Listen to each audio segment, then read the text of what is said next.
নাটোর ৪ গুরুদাসপুর বড়াইগ্রাম আসনের সংসদ সদস্য মোহাম্মদ আব্দুল আজিজ প্রাথমিক শিক্ষকদের উদ্দেশ্যে বলেছেন, যত বড় অট্টালিকায় গড়ে তোলেন না কেন, তার আগে নিচুতলার ভিত্তি মজবুত করতে হবে।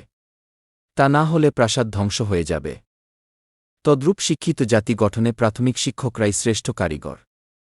বিগত ১৭ বছর অগণতান্ত্রিক পরিবেশে এবং দুর্নীতি ঢুকিয়ে শিক্ষা ব্যবস্থাকে ধ্বংস করা হয়েছে। এর যেন পুনরাবৃত্তি না ঘটে। বুধবার ৪ মার্চ গুরুদাসপুর উপজেলা পরিষদ মিলনায়তনে প্রাথমিক শিক্ষা পরিবার কর্তৃক আয়োজিত অনুষ্ঠানে প্রধান অতিথির বক্তব্যে ওই কথাগুলো বলেন তিনি। এ সময় নবনির্বাচিত সংসদ সদস্য আলহাজ্জ আব্দুল আজিজকে ফুল ও ক্রেস্ট দিয়ে সংবর্ধনা জানানো হয়। উপজেলা নির্বাহী কর্মকর্তা ফাহমিদা আফরোজের সভাপতিত্বে সভায় আরও বক্তব্য রাখেন সহকারী কমিশনার ভূমি আসাদুল ইসলাম, ইন্সট্রাক্টর তৌহিদুল ইসলাম, সহকারী শিক্ষা কর্মকর্তা হাসান আলী, প্রধান শিক্ষক শাহ আলম শাহিন, মমতাজ বেগম, আফতাব উদ্দিন ও আক্কাচ আলী।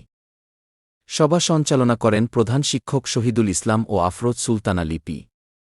স্থানীয় সংসদ সদস্যের প্রতি অনুরোধ জানিয়ে শিক্ষকরা বলেন, শিক্ষকদের ১০ম ও ১১তম গ্রেড বাস্তবায়ন করতে হবে।